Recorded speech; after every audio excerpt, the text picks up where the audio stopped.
صبح صبح پان کی دکان پر میرا دوست میرے پاس بیٹھا مجھے سلام کیا۔ اس کی آنکھوں میں آنسو تھے۔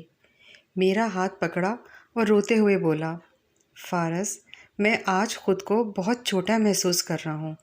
میں حیران تھا۔ اس کی کمر پر تھپکی دی۔ ارے ایسا کیا ہو گیا شیر کو؟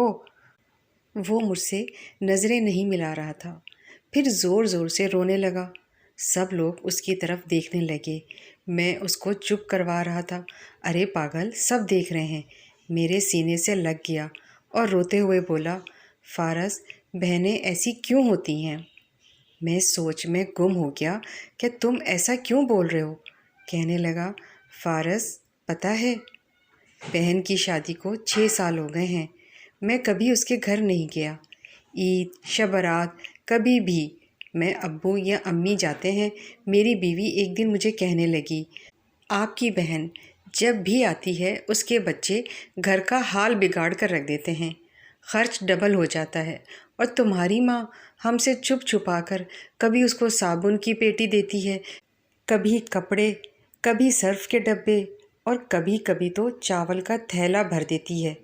اپنی ماں کو بولو یہ ہمارا گھر ہے، کوئی خیرات سینٹر نہیں۔ فارس، مجھے بہت غصہ آیا۔ میں مشکل سے خرچ پورا کر رہا ہوں اور ماں سب کچھ بہن کو دے دیتی ہے۔ ایک دن بہن گھر آئی ہوئی تھی۔ اس کے بیٹے نے ٹی وی کا ریموٹ توڑ دیا۔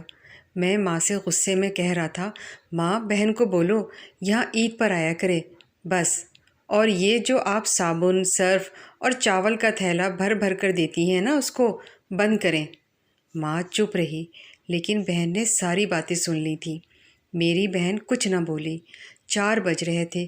اپنے بچوں کو تیار کیا اور کہنے لگی، بھائی مجھے بس اسٹاپ تک چھوڑ آؤ۔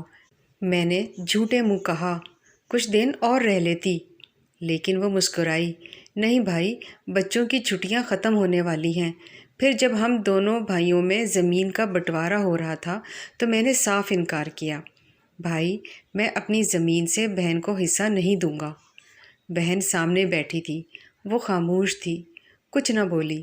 ماں نے کہا، بیٹی کا بھی حق بنتا ہے، لیکن میں نے گالی دے کر کہا، کچھ بھی ہو جائے میں بہن کو حصہ نہیں دوں گا۔ میری بیوی بھی بہن کو برا بھلا کہنے لگی۔ وہ بیچاری خاموش تھی۔ کورونا کے دن چل رہے تھے۔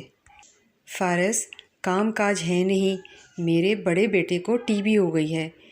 میرے پاس اس کا علاج کروانے کے لیے پیسے نہیں تھے۔ بہت پریشان تھا۔ میں نے قرض بھی لے لیا تھا۔ بہت پریشان تھا۔ کمرے میں اکیلا بیٹھا تھا، شاید رو رہا تھا حالات پر کہ اتنے میں بہن گھر آ گئی۔